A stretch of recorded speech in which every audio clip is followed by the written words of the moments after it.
ಆಪಾದಮೌಲಿಪರ್ಯಂತಂ ಗುರುಣಾಮಾಕೃತಿಂ ಸ್ಮರೇತ್ ತೇನ ವಿಘ್ನಾಃ ಪ್ರಣಶ್ಯಂತಿ ಸಿದ್ಧ್ಯಂತಿ ಚ ಮನೋರಥಾಃ. ಹರಿ ಓಂ. ಕೃತತ್ರೇತ ದ್ವಾಪರ ಕಲಿಯುಗಗಳಲ್ಲಿ ಈ ಆಯುರ್ಮಾನದ ವಿಚಾರವನ್ನು ಹೇಳ್ತಾರೆ. ಕೃತಯುಗದಲ್ಲಿ ಇದ್ದವನಿಗೆ ಆಯುಷ್ಯ 1,00,000 ವರ್ಷ ಅಂತ ಹೇಳಿದ್ದಾರೆ ಶಾಸ್ತ್ರದಲ್ಲಿ. ಕೃತಯುಗದಲ್ಲಿ ಇದ್ದವರಿಗೆ ಆಯುಷ್ಯ 1,00,000 ವರ್ಷ. ತ್ರೇತಾಯುಗದಲ್ಲಿ ಇದ್ದವರಿಗೆ 10,000 ವರ್ಷ ಆಯುಷ್ಯ. ದ್ವಾಪರದಲ್ಲಿ ಇದ್ದವರಿಗೆ 1,000 ವರ್ಷ ಆಯುಷ್ಯ. ಕಲಿಯುಗದಲ್ಲಿ 100 ವರ್ಷ. ಕಲಿಯುಗದ ಮನುಷ್ಯರಿಗೆ 100 ವರ್ಷ ಆಯುಷ್ಯ. ಅದರ 10 ಪಟ್ಟು 1000 ವರ್ಷ ಆಯುಷ್ಯ ದ್ವಾಪರ ಯುಗದವರಿಗೆ. ಅದರ 10 ಪಟ್ಟು 10,000 ವರ್ಷ ತ್ರೇತಾಯುಗದವರಿಗೆ. ಅದರ 10 ಪಟ್ಟು 1,00,000 ವರ್ಷ ಕೃತಯುಗದವರಿಗೆ ಅಂತ ಹೇಳ್ತಾರೆ. ಹೀಗೆ ಆಯುರ್ಮಾನದ ವಿಷಯಕ್ಕೆ ಬಂದಾಗ ನಮ್ಮ ಆಯುಷ್ಯ ಎಷ್ಟಿದೆ? 100 ವರ್ಷ ಇದೆ. ಆದರೆ ಕೃತತ್ರೇತ ದ್ವಾಪರ ಯುಗದಲ್ಲಿ ಇದ್ದವರೆಲ್ಲ ಪೂರ್ಣ ಆಯುಷ್ಯವಂತರಾಗಿ ಬದುಕಿರ್ತಿದ್ರು. ಯಾಕೆ? ಪೂರ್ಣ ಆಯುಷ್ಯ ಬದುಕಲಿಕ್ಕೆ ಬೇಕಾಗುವ ರೀತಿ ಅವರು ಬದುಕ್ತಾ ಇದ್ದರು. ಅವರ ಬದುಕನ್ನು ಹಾಗೆ ಅಳವಡಿಸ್ಕೊಂಡಿದ್ರು. ನಮ್ಮ ಬದುಕು ಹಾಗಿಲ್ಲ. ಶ್ರೀ ಪಂಚಮುಖಿ ಮುಖ್ಯಪ್ರಾಣ ಸೇವಾ ಟ್ರಸ್ಟ್ ವತಿಯಿಂದ ಮನೆಯಲ್ಲಿ ಸತತ 64 ದಿನಗಳ ಪರ್ಯಂತ ರಾಯರ ಪೂಜಾರಾಧನೆ. ಹೆಚ್ಚಿನ ಮಾಹಿತಿಗಾಗಿ ಸಂಪರ್ಕಿಸಿ 8553559255 9448685115. ಯಾಕೆ? 100 ವರ್ಷ ಇದೆ.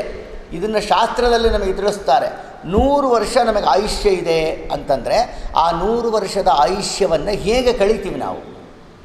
ಅದನ್ನು ಭಾಗವತಾದಿ ಗ್ರಂಥಗಳಲ್ಲಿ ತಿಳಿಸ್ತಾರೆ ನಮಗೆ. ನಿತ್ರಯಾ ಹ್ರಿಯತೆ ರಕ್ತಂ ವ್ಯವಾಯೇನ ನವಂ ವಯಃ ದಿವಾಚಾರ್ಥೇ ಹಯಾರಾಜನ್ ಕುಟುಂಬ ಭರಣೇನವ. ನೋಡ್ರಿ, ಈಗ 100 ವರ್ಷ ಇದೆ ಅಂತ ಆಯಿತು. ಕಲಿಯುಗದಲ್ಲಿದ್ದ ಮನುಷ್ಯರಿಗೆ 100 ವರ್ಷ ಆಯುಷ್ಯ ಅಂದರೆ ಅದರಲ್ಲಿ ಅರ್ಧ ಹಗಲು ಅರ್ಧ ರಾತ್ರಿ. ಅರ್ಧ ರಾತ್ರಿ ಅಂದರೆ 50 ವರ್ಷ ಆಗೋಯ್ತು. ನಿದ್ರೆಯ ಹರಿಯತೆ ನಕ್ತಂ, ರಾತ್ರಿ ನಿದ್ದೆ ಮಾಡಿ ಕಳಿತೀವಿ.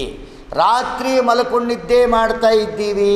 ಅಲ್ಲಿ ಯಾವ ಸಾಧನೆ ಇಲ್ಲ, ಯಾವ ದೇವರ ಸೇವೆ ಇಲ್ಲ, ಯಾವ ಗುರುಗಳ ಸೇವೆ ಇಲ್ಲ, ಏನು ಮಾಡಲ್ಲ, ಸಾಧನೆಯೇ ಇಲ್ಲ. ಅಲ್ಲಿ 100 ವರ್ಷದಲ್ಲಿ 50 ವರ್ಷ ಹಗಲು, 50 ವರ್ಷ ರಾತ್ರಿ.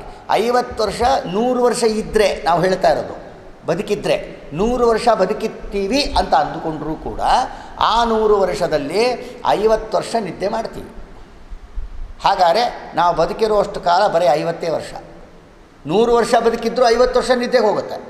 ಇನ್ನು 50 ವರ್ಷ. ಈ 50 ವರ್ಷದ ಪರಿಕಲ್ಪನೆ ಹೇಗೆ ಅಂದರೆ 10 ರಿಂದ 15 ವರ್ಷ ಬಾಲಕೌಮಾರ, ಬಾಲ್ಯ, ಸಣ್ಣ ಹುಡುಗರಾಗಿ ಆಟ ಆಡ್ಕೊಂಡು ಇದ್ಬಿಡ್ತೀವಿ. ಅಲ್ಲಿ ಯಾವ ಸಾಧನೆ ಇಲ್ಲ, ಯಾವ ಭಗವಂತನ ತತ್ವಜ್ಞಾನಗಳು, ಸಾಧನೆಗಳಿಗೆ, ಧರ್ಮವನ್ನು ಮಾಡಲಿಕ್ಕೆ ಬುದ್ಧಿನೇ ಇರೋದಿಲ್ಲ. ಆದ್ದರಿಂದ 50 ವರ್ಷ ನಿದ್ದೆಗೆ ಹೋಯಿತು. 15 ವರ್ಷ ಬಾಲಕೌಮಾರ ಹೊರಟೋಯ್ತು. 65 ವರ್ಷ ಆಯಿತು. ಅದಾದ ಮೇಲೆ ಇನ್ನು 25 ವರ್ಷ ಯೌವನ, ಒಳ್ಳೆ ಯೌವನಾವಸ್ಥೆ ಬರುತ್ತೆ.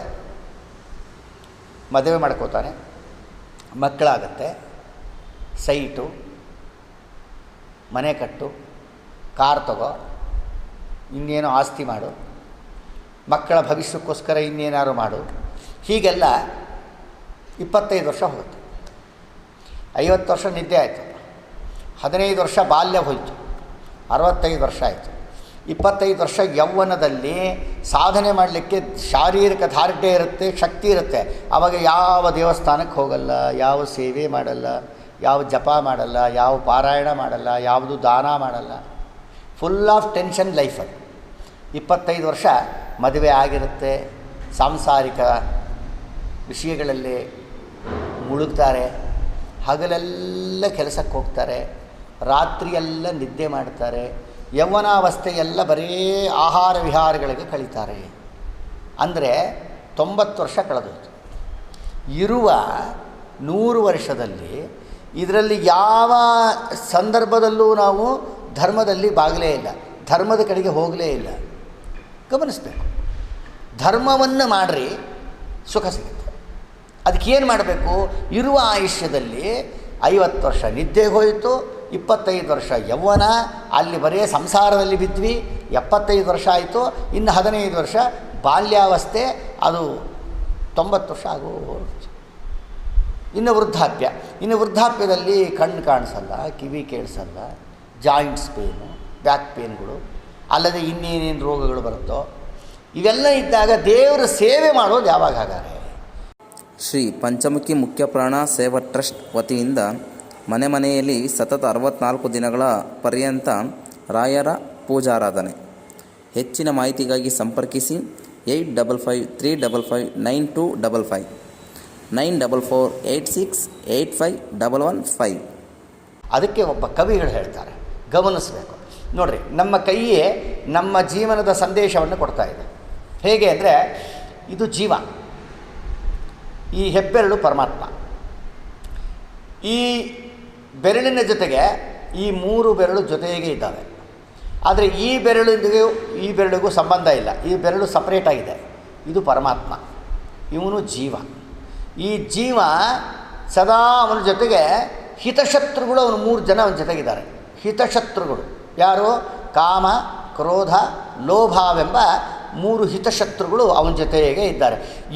ಇವನು ಮಿತ್ರರು ಅಂತ ಅಂದ್ಕೊಂಡಿರ್ತಾನೆ ಅವ್ರನ್ನ, ಆದರೆ ಇವನನ್ನು ಹಾಳು ಮಾಡ್ತಾ ಇರ್ತಾರೆ. ಕಾಮ, ಕ್ರೋಧ, ಲೋಭಗಳು ಒಂದರ್ಥ.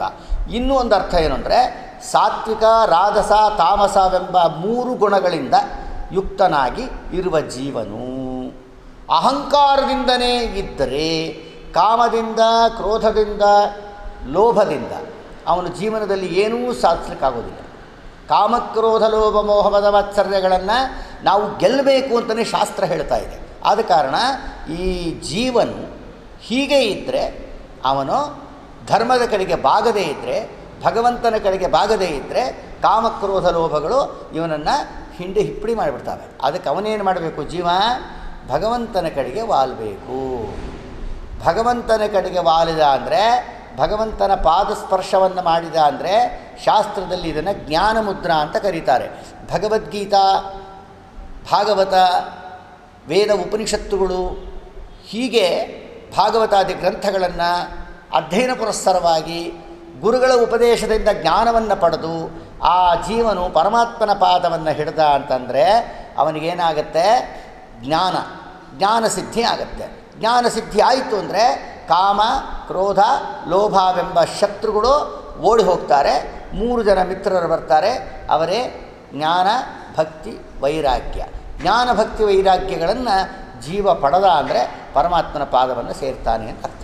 ಅದಕ್ಕೋಸ್ಕರವಾಗಿ ಜ್ಞಾನ, ಭಕ್ತಿ, ವೈರಾಗ್ಯಾದಿಗಳನ್ನು ಲೋಕದಲ್ಲಿ ಯಾರು ಪಡಿತಾರೋ ಅವನು ಮೋಕ್ಷಕ್ಕೆ ಯೋಗ್ಯನಾದ ಜೀವ ಅಂತ ಭಾಗವತಾದಿ ಗ್ರಂಥಗಳಲ್ಲಿ ವಿಶೇಷವಾಗಿ ನಮಗೆ ತಿಳಿಸಿಕೊಟ್ಟಿದ್ದಾರೆ. ಅದಕ್ಕೋಸ್ಕರವಾಗಿ ಜೀವನಿಗೆ ಇರುವ 100 ವರ್ಷದ ಆಯುಷ್ಯದಲ್ಲಿ ಕೌಮಾರ ಆಚರೇತ್ ಪ್ರಾಜ್ಞ ರಾಘವೇಂದ್ರ ಸ್ವಾಮಿಗಳು ಅವರ ಪೂರ್ವಾವತಾರವಾದ ಪ್ರಹ್ಲಾದರಾಜರಾಗಿದ್ದಾಗ ಹೇಳ್ತಾರೆ, ಕೌಮಾರ ಆಚರೇತ್ ಪ್ರಾಜ್ಞ ಧರ್ಮಾನ್ ಭಾಗವತಾನಿವಹ ಭಾಗವತಾನಿಹ.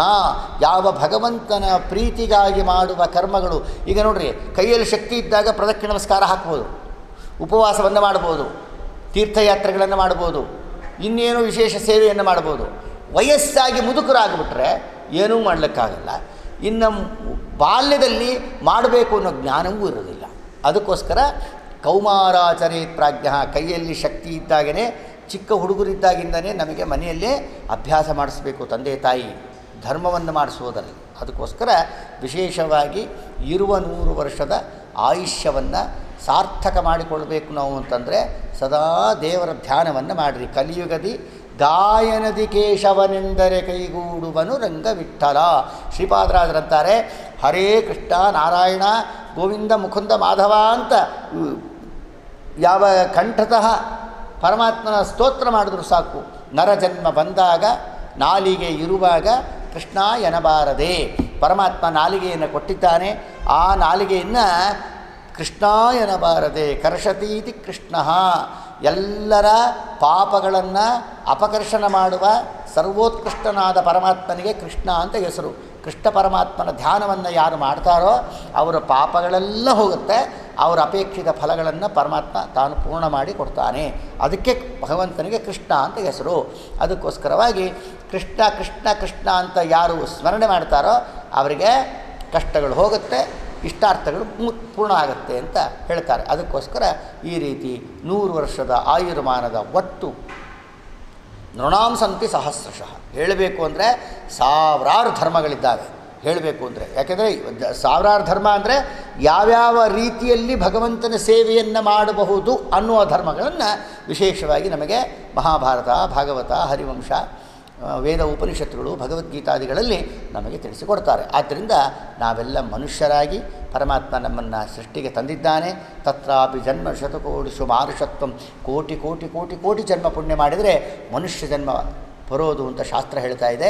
ದೇವರು ಮನುಷ್ಯರಾಗಿ ನಮ್ಮನ್ನು ಹುಟ್ಟಿಸಿದ ಮೇಲೆ ನಾವು ಮನುಷ್ಯರಾಗೇ ನಡ್ಕೊಂಡು ಮನುಷ್ಯರಿಗೆ ಮತ್ತೊಬ್ಬ ಮನುಷ್ಯರುಗಳಿಗೂ ಕೂಡ ನಾವು ಉಪಕಾರಿಗಳಾಗಿದ್ದು ಒಳ್ಳೆಯವರಾಗಿದ್ದು ದೇವರ ಸೇವೆಯನ್ನು ಮಾಡಿಕೊಂಡು ಸುಖವನ್ನು ಬಯಸ್ತಕ್ಕವರು ಆ ರೀತಿಯಾಗಿರಬೇಕು ಅಂತ ಶಾಸ್ತ್ರದಲ್ಲಿ ನಮಗೆ ತಿಳಿಸಿಕೊಟ್ಟಿದ್ದಾರೆ. ಆದ ಕಾರಣ 100 ವರ್ಷದ ಆಯುಷ್ಯವನ್ನು ಭಗವಂತನು ನಮ್ಮೆಲ್ಲರಿಗೂ ಸಾರ್ಥಕ ಮಾಡಿ ನಮ್ಮನ್ನು ಅನುಗ್ರಹಿಸಲಿ ಅಂತ ಸದಾ ಭಗವಂತನಲ್ಲಿ ನಾವು ಆಸಕ್ತರಾಗಿ ಭಗವಂತನ ಧ್ಯಾನವನ್ನು, ಭಗವಂತನ ಸ್ತೋತ್ರವನ್ನು, ಭಗವಂತನ ಮಂತ್ರದ ಜಪವನ್ನು ನಿರಂತರ ಮಾಡಿ ಸುಖಿಗಳಾಗೋಣ. ನಾರಾಯಣ ಹರೇ ನಮಃ. ಶ್ರೀಕೃಷ್ಣಾರ್ಪಣಮಸ್ತು.